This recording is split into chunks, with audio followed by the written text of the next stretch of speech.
So hello my dear friends, कैसे हैं आप सब। I hope you all are doing well. यार आज एक नई सीरीज़ हम शुरू करने जा रहे हैं जो कि एडमिनिस्ट्रेटिव लॉ पर बेस्ड है। तो एडमिनिस्ट्रेटिव लॉ अब हम पढ़ेंगे। मैं इसकी काफ़ी सारी वीडियोस लाऊंगा क्योंकि काफ़ी इंपॉर्टेंट ये एक लॉ है। ये अनकोडिफाइड लॉ है और आज की डेट में बहुत ही ज़्यादा रेलिवेंट ये लॉ है। जो हम देखते हैं PIL रेट्स, बहुत सारी चीज़ें हम डे टू डे बेसिस पे देखते हैं। Judicial review, rule of law, बहुत सारी चीज़ें, ओम्बड्समैन, लोकपाल जिसे हम बोलते हैं। तो ये सारी चीज़ें किस में कवर होती है? एडमिनिस्ट्रेटिव लॉ का ये पार्ट है। तो हम एक एक करके इसकी अलग अलग वीडियोस में लाता रहूँगा। तो आज हम शुरू करते हैं। सबसे पहला इसका इंट्रोडक्शन आज हम जानेंगे। मीनिंग क्या है, डिफिनेशंस इंपॉर्टेंट क्या क्या हैं, क्या सोर्सेज है, क्या नेचर है, क्या स्कोप है और भी बहुत सारी चीज़ें। तो चलिए फटाफट से इस वीडियो को शुरू करते हैं। चलिए सबसे पहले जानते हैं व्हाट इज़ एडमिनिस्ट्रेटिव लॉ। तो एडमिनिस्ट्रेटिव लॉ एक ब्रांच है पब्लिक लॉ की। लॉ दो तरीके के होते हैं, private law and public law.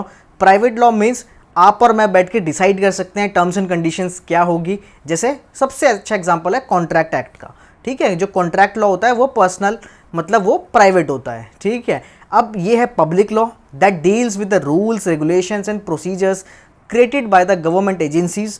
ये वो रूल्स, रेगुलेशंस एंड प्रोसीजर हैं जो कि क्रिएट करती है कौन? Government agencies. गवर्नमेंट नहीं, गवर्नमेंट की एजेंसीज या फिर एडमिनिस्ट्रेशन, जिसे हम बोलते हैं एडमिनिस्ट्रेशन। पूरा देश कौन संभाल रहा है? इंडियन एडमिनिस्ट्रेटिव सर्विस, जिसे हम IAS बोलते हैं। बेसिकली वही तो देखते हैं ना, डिपार्टमेंट्स के हेड होते हैं वो। जो सारा एडमिनिस्ट्रेशन है उसको देखने वाला वो जो कानून है उसे हम बोलते हैं एडमिनिस्ट्रेटिव लॉ। कुछ समझ में आया? कोई बात नहीं, पूरा देखते हैं। आप बस पूरा अभी इसे सुनिए। देखिए होता क्या है कि ये गवर्न करता है how the administration work. Administration कैसे काम करेगा, how decisions are made, decision कैसे लेगी कौन? सरकार या उसका डिपार्टमेंट। पावर्स कैसे यूज किया जाएगा, and most importantly how the citizens rights are protected from abuse of power by the government. ये सारी चीज़ें एडमिनिस्ट्रेटिव लॉ का पार्ट है। कि भाई सिंपल लैंग्वेज में अगर समझाऊं तो ये क्या देखता है? कानून बन गया, ठीक है, उस कानून को कैसे इम्प्लीमेंट करना है, उसमें क्या रूल्स बनाने हैं, क्या रेगुलेशंस बनाने हैं, उसका क्या प्रोसीजर होगा। बन गया, सारे रूल्स बन गए। अब ये पब्लिक पे कैसे अप्लाई होगा, और अगर पब्लिक को कोई दिक्कत है तो वो हम तक कैसे इन्फॉर्मेशन पहुंचाएगी ताकि जो भी वो रूल्स बने उनका अब्यूज़ ना हो सके। ये सारी चीज़ें एडमिनिस्ट्रेटिव लॉ का पार्ट है। तो अब आप जान रहे होंगे कि यार जो भी हम डे टू डे बेसिस पे डील करते हैं एडमिनिस्ट्रेशन से ही तो डील करते हैं। हम क्या किसी मिनिस्ट्री से डील अगर हम कर भी रहे हैं तो बीच में मीडिएटर के तौर पे कौन है? एक डिपार्टमेंट है, एक एडमिनिस्ट्रेशन है। तो हम पब्लिक जो है वो बेसिकली एडमिनिस्ट्रेटिव लॉ को सबसे ज़्यादा वो डील करती है। लेकिन ये लॉ अनकोडिफाइड है, मतलब कोई सेक्शंस नहीं होते इसमें, इसलिए इसके अलग अलग कॉन्सेप्ट्स हमें समझने पड़ेंगे। ठीक है, I hope this is clear. अब आगे चलते हैं इसमें। इट डिफाइंस, अब ये एडमिनिस्ट्रेटिव लॉ क्या डिफाइन करता है कि structure, powers and duties of administrative authorities. तो आपको पता चल गया होगा, हम यहाँ पे पार्लियामेंट की बात नहीं करने वाले, हम यहाँ पे जुडिशरी की बात नहीं करने वाले। हम यहाँ पे जो बात करेंगे वो किसकी बात करेंगे? एडमिनिस्ट्रेशन की, जिससे हम सबसे ज़्यादा डील करते हैं। ठीक है, it ensures that the administration remains with in constitutional boundaries. ये लॉ एंश्योर करता है कि जो भी एडमिनिस्ट्रेशन है, क्योंकि हमें पता है पार्लियामेंट जो भी लॉ बनाएगा, सुप्रीम कोर्ट बैठा है, हाई कोर्ट्स बैठे हैं, वो चेक करेंगे। लेकिन एडमिनिस्ट्रेशन जो डे टू डे बेसिस पे रूल्स निकालता है उसके लिए क्या? उसके लिए कोई ऐसा कहीं पे कॉन्स्टिट्यूशन में नहीं लिखा, कहीं पे कुछ ऐसा एक साफ एक्सप्लिसिट तरीके से नहीं है। तो वही एडमिनिस्ट्रेटिव लॉ का पार्ट है कि अब हम कहीं कहीं से रूल्स प्रोविजंस इकट्ठा करके उनको हम रखते हैं एक सामने। ठीक है, तो ये चेक करता है कि सारे रूल्स एंड रेगुलेशंस भी कॉन्स्टिट्यूशनल बाउंड्रीज के अंदर ही हो। जैसे कि एग्जाम्पल बहुत अच्छा है, if the electricity board cuts your connection without giving notice. ठीक है, बिजली विभाग ने आपका घर का कनेक्शन काट दिया और आपको कोई नोटिस भी नहीं दिया, आप क्या करोगे? उसे चैलेंज करोगे। That right comes under administrative law. तो ये आप इसे चैलेंज कर रहे हो, किसका एक्ट है ये? एक एडमिनिस्ट्रेशन का एक्ट है, एक डिपार्टमेंट का एक्ट है। तो सारी की सारी चीज़ें जो हम डे टू डे बेसिस पे लगभग 99% डील करते हैं वो किसी एडमिनिस्ट्रेशन से ही डील करते हैं। तो ये सारी चीज़ें कवर होती है एडमिनिस्ट्रेटिव लॉ में।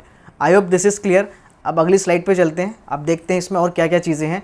कुछ इंपॉर्टेंट डेफिनेशंस हैं जो कि आपको एग्ज़ाम में भी लिखनी चाहिए और अब पता भी होनी चाहिए। ठीक है, सबसे पहला है डाइसी। डाइसी क्या कहते हैं कि administrative law is that portion of a Nations legal system which determines, क्या डिटरमाइन करता है ये?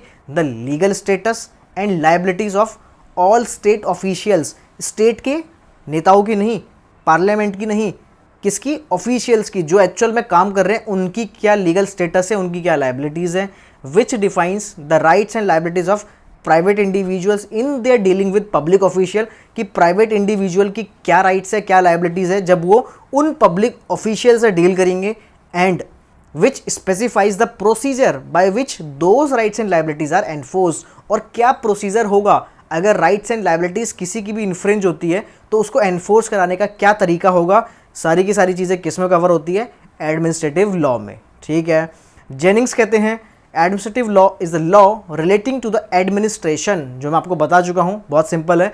इट डिटरमाइंस द ऑर्गेनाइजेशन, कि ऑर्गेनाइजेशन कौन सी है, क्या पावर्स है, क्या ड्यूटीज़ है उस एडमिनिस्ट्रेटिव अथॉरिटी की, यह किस में आता है, एडमिनिस्ट्रेटिव लॉ में। ठीक है, तीसरी डेफिनेशन है वेड के द्वारा, ये कहते हैं administrative law is a law relating to the control of governmental powers, ये कहते हैं गवर्नमेंट की पावर को कंट्रोल करने से रिलेटेड जो चीज़ें हैं वो एडमिनिस्ट्रेटिव लॉ है। और इनकी बात बिल्कुल सही है, क्योंकि एक्चुअल में कोई भी डिपार्टमेंट, कोई भी एडमिनिस्ट्रेशन कोई पावर अपनी यूज़ कर रहा है या फिर उसको जो पावर मिल रही है कहाँ से मिल रही है, कोई कानून होगा, कानून कहाँ होगा, कानून का कोई एक डिपार्टमेंट होगा, कानून की एक मिनिस्ट्री होगी, उस मिनिस्ट्री में कोई हेड कर रहा होगा, वो कौन होगा, बेसिकली गवर्नमेंट का ही पार्ट होगा।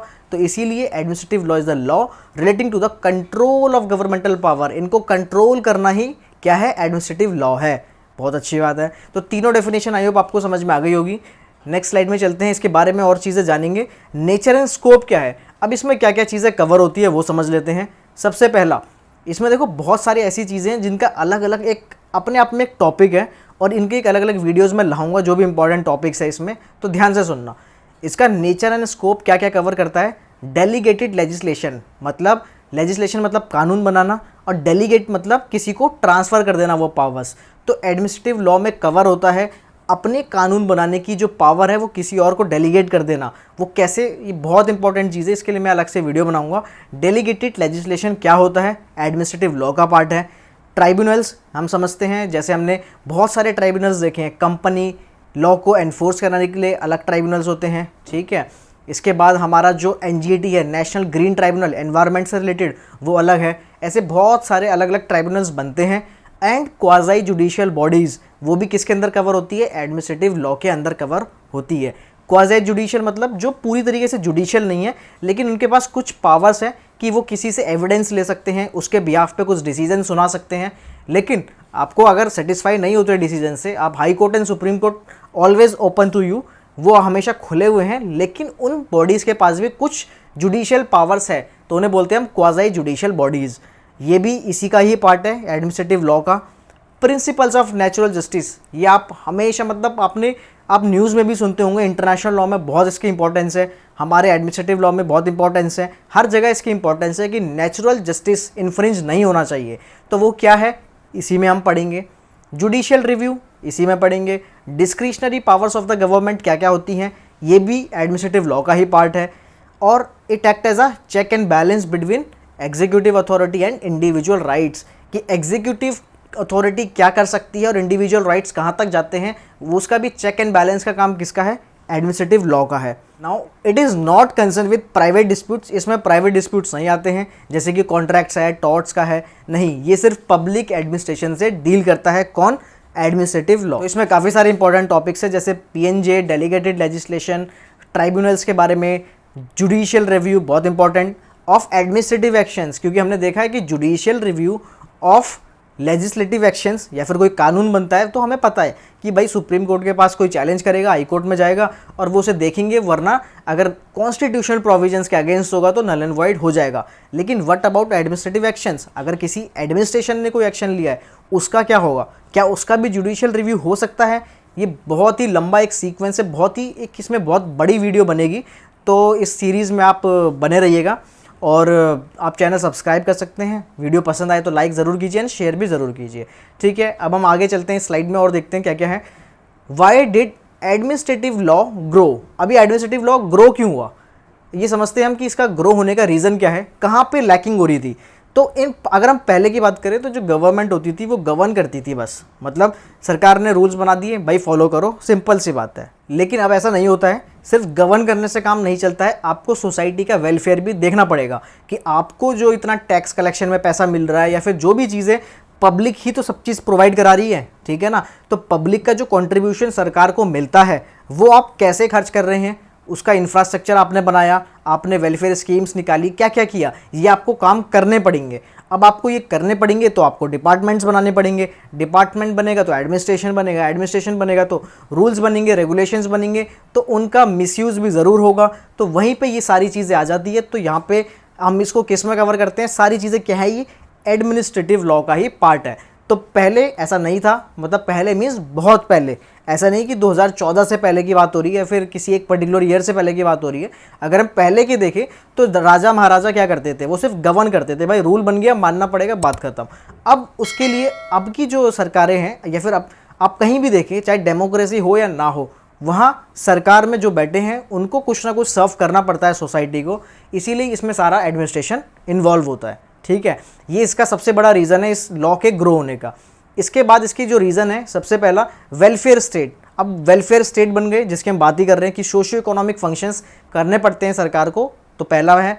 Second is delegated legislation. अब इतने सारे कानून बनते हैं, सारे कानून पार्लियामेंट ही नहीं बनाएगा ना, वो अपनी पावर किसी ना किसी को डेलीगेट कर देगा कि देखो हमने ये ब्रॉड एक आपको ब्रॉड एरिया दे दिया, अब आपको अपने एक्ट के अकॉर्डिंग, सिचुएशन के अकॉर्डिंग आपको लगे वो आप रूल्स बनाते रहना। तो आप देखते हैं कई सारे जो भी कानून हैं उनमें रूल्स ज़रूर बनते हैं, ठीक है। जैसे एक मैं एग्जांपल दूं आपको, रियल एस्टेट रेगुलेटरी अथॉरिटी, मतलब रेरा का जो रियल एस्टेट रेगुलेशन एक्ट है, उसमें क्या है, उसमें जो अथॉरिटी है उसके पास पावर है रूल्स बनाने की।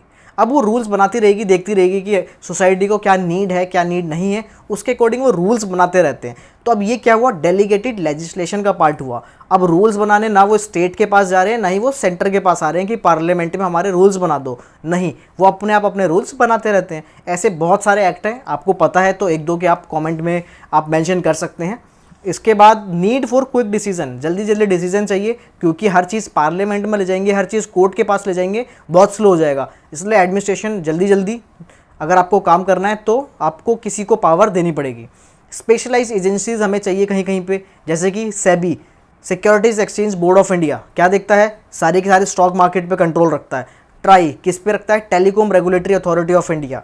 नेशनल ग्रीन ट्राइब्यूनल, इनके अपने अपने एरिया हैं एक्सपर्टीज़ के, तो ये एक्सपर्टीज़ इनको मिली हुई है। अब यही जानते हैं ना कि किस बेसिस पे हमें रूल चाहिए, किस बेसिस पे नहीं चाहिए, तो इनको अगर पावर दे दी जाए तो ज़्यादा बेटर तरीके से काम हो सकता है। इसीलिए क्या होता है, इसीलिए एडमिनिस्ट्रेटिव लॉ की ज़रूरत पड़ती है। एंड स्कोप ऑफ एक्सपेरिमेंटेशन, हमें पता है कि scope of experimentation administrative law के पास ही है। क्यों, क्योंकि हमें पता है आज हमने रूल बनाया, अरे यार ये तो काम नहीं कर रहा, चलो वापस ले लो।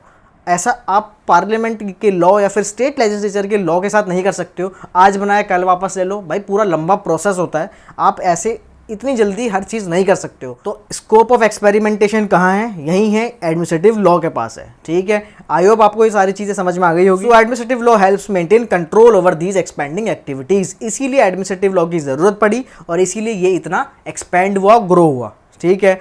अब चलते हैं इसमें आगे और चीज़ें देखते हैं, जैसे कि लॉ कमीशन की एक रिपोर्ट है, 14th रिपोर्ट। अब इस 14th रिपोर्ट में क्या है, ज़रा मैं इसको ऊपर कर दूं, हाँ ठीक है।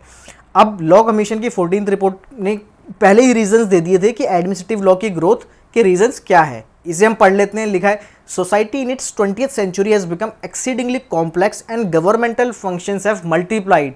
गवर्नमेंट के फंक्शन बहुत बढ़ चुके हैं। The change in the scope and character of the government from negative to positive, that is from laissez-faire to the public service state. ऐसा नहीं है कि जो सरकार ने कह दिया वही मानो, उससे लेके आज की सरकार मतलब पब्लिक सर्विस स्टेट के रूप में जो ये ट्रांसफॉर्मेशन हुआ है सरकारों का, has resulted in the concentration of considerable power in the hands of executive branch of the government.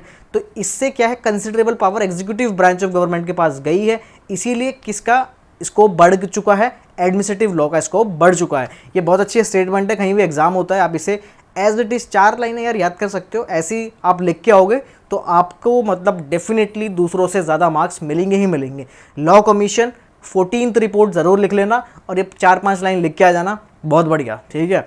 तो ये हो गया आपका एडमिनिस्ट्रेटिव लॉ का, लॉ कमीशन ने क्यों बोला था। अब इसमें हम आगे देखते हैं और क्या चीज़ें हैं। सोर्सेज ऑफ एडमिनिस्ट्रेटिव लॉ, इसके सोर्सेज क्या क्या है। सबसे पहला सोर्स भाई कॉन्स्टिट्यूशन है, ठीक है ना। कॉन्स्टिट्यूशन से ही तो डिपार्टमेंट्स बन रहे हैं, मिनिस्ट्रीज बन रही है, एडमिनिस्ट्रेशन बन रहा है, उनको पावर मिल रही है, सही है ना। देश का एग्जीक्यूटिव हेड कौन होता है, आपको पता है प्रेसिडेंट होता है। तो प्रेसिडेंट की पावर्स कहाँ है, कॉन्स्टिट्यूशन में है। उसके बाद बाकी सारी चीज़ें आती हैं। तो ये अल्टीमेट पावर कहाँ से आ रही है, कॉन्स्टिट्यूशन ऑफ इंडिया से आ रही है। इन दोनों आर्टिकल्स को ज़रूर चेक करना, 73 एंड 162। एक सेंटर के बारे में कहता है, एक स्टेट के बारे में कहता है। आपको नहीं पता तो आप कमेंट में बताना, और पता चल गया तो भी कमेंट में बताना ये दोनों आर्टिकल्स क्या कहते हैं, ठीक है, इनके बीच में डिफरेंस क्या है। सेकेंड चीज़ इज स्टैट्यूट्स, जो कानून बनते रहते हैं उनमें भी पावर दी जाती है कि भाई हम ये पावर आपको रूल्स बनाने की पावर दे रहे हैं। जैसे मैंने रेरा का एग्जांपल दिया था, ठीक है, ऐसे आरटीआई भी है, right to information act. Third one is rules and regulations made by departments. ये भी एक सोर्स है कि जो भी डिपार्टमेंट रूल्स एंड रेगुलेशंस बना रहे हैं वो भी एडमिनिस्ट्रेटिव लॉ का पार्ट है। Fourth and one of the most important, judicial decisions आते रहते हैं, उनसे भी क्या होता है, वो भी एक सोर्स है एडमिनिस्ट्रेटिव लॉ का। ऑर्डिनेंसेज एंड नोटिफिकेशंस, कौन ऑर्डिनेंस पास करता है, governor and president of India. तो और नोटिफिकेशंस तो अलग अलग डिपार्टमेंट्स ला सकते हैं। तो इनसे भी क्या बनता है, एडमिनिस्ट्रेटिव लॉ बनता है। And administrative law is not found in a single code, किसी सिंगल कोड में नहीं है ये, मैंने स्टार्टिंग में बताया। इट इज़ स्कैटर्ड है, फैला हुआ है across multiple legal instruments and judgments. हर जगह अलग अलग फैला हुआ है, इसलिए हम बटोर के लाते हैं और इसके प्रोविजंस को इकट्ठा करते हैं और उसे बोलते हैं हम एडमिनिस्ट्रेटिव लॉ। जहाँ जहाँ एडमिनिस्ट्रेशन डील कर रहा है, पब्लिक को जानने की ज़रूरत है, पब्लिक के राइट्स इन्फ्रिंज हो रहे हैं, उसको हम इकट्ठा करके बोलते हैं एडमिनिस्ट्रेटिव लॉ, ठीक है। नाउ अब इसमें आगे देखते हैं और क्या चीज़ें हैं। की features of the administrative law, इसके कुछ फीचर्स हैं जैसे अब्यूज़ ऑफ पावर को कंट्रोल करना, प्रमोट करना ट्रांसपेरेंसी, इंश्योर करना कि ड्यू प्रोसेस फॉलो हो रहा है कि नहीं, क्योंकि कानून में तो लिखा है कि ये प्रोसेस है, क्या एक्चुअल में वो फॉलो हो रहा है कि नहीं। एक्चुअल में जब उसे अप्लाई कर रहे हैं कानून को, फॉलो कर भी रहे हैं गवर्नमेंट के लोग या फिर नहीं, उसको कौन इंश्योर करेगा, एडमिनिस्ट्रेटिव लॉ। सेफगार्ड करेगा सिटीजन्स के राइट्स को एंड प्रोवाइड करेगा remedies and redressals. Administrative law bridges the gap between citizen and the state, ठीक है। सिटीजन एंड स्टेट के बीच में जो भी गैप है उसे कौन फुलफिल करता है, एडमिनिस्ट्रेटिव लॉ, ठीक है। नाउ इसमें आगे देखते हैं और क्या चीज़ें हैं। So this is the end of this video, इसमें इतना ही है। बाकी आगे और वीडियोज इसमें आई रही है। आपको कोई स्पेशल कोई टॉपिक चाहिए तो आप कमेंट में ज़रूर बताइए एंड स्टे ट्यून। मिलते हैं नेक्स्ट वीडियो में, टिल देन बाय बाय।